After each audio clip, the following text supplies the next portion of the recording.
वहीं भाजपा के पूर्व सांसद बृजभूषण शरण सिंह ने गोंडा में जातिगत जनगणना पर अपनी राय रखी।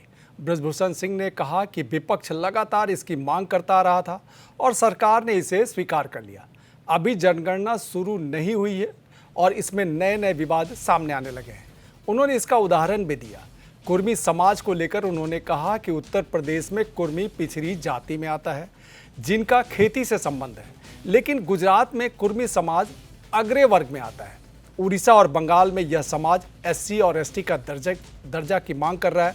यह नए नए चैलेंज सरकार और समाज के सामने आ रहे हैं। वहीं बृजभूषण सिंह ने कहा कि भगवान कृष्ण का अवतरण द्वापर में हुआ, वह यदुवंशी थे।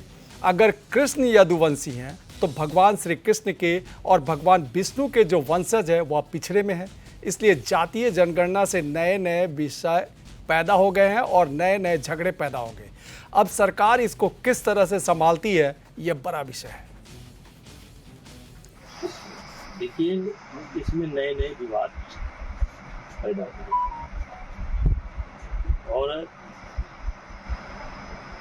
उसके पीछे क्या उद्देश्य है, क्योंकि मांग तो अपोजिशन ने की थी, विपक्ष ने की थी और सरकार ने उसको स्वीकार किया। अब ये जनगणना शुरू हुई है, इसमें नए नए विवाद पैदा होंगे। अब जैसे एक विवाद ये पैदा होगा कि जैसे हमारे उत्तर प्रदेश के अंदर कुर्मी समाज बहुत बड़ी संख्या में और खेती से अपना संबंध रखते हैं, तो उत्तर प्रदेश के अंदर ये पिछड़ी में आते हैं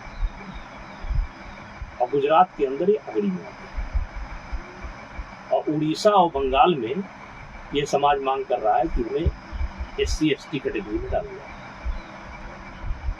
तो अब एक विवाद हो गया, दो प्रांत के लोग एससी एसटी चाहते हैं, एक प्रांत के लोग अगड़ी में हैं, एक प्रांत के लोग पिछड़ी में हैं या और प्रांतों में पिछड़ी में हैं। तो ये नए नए चैलेंज समाज के सामने और सरकार के सामने आने लगे। अब जैसे भगवान कृष्ण द्वापर में उनका अवतरण हुआ था और यदुवंशी,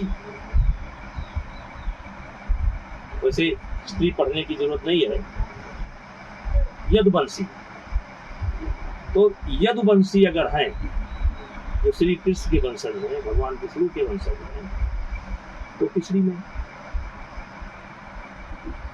तो ये नए नए विषय पैदा होंगे, नए नए झगड़े पैदा होंगे। अब सरकार इसको किस तरीके से संभालती है, जातियों में जातियां, उपजातियां, मतलब एक नए प्रकार का विवाद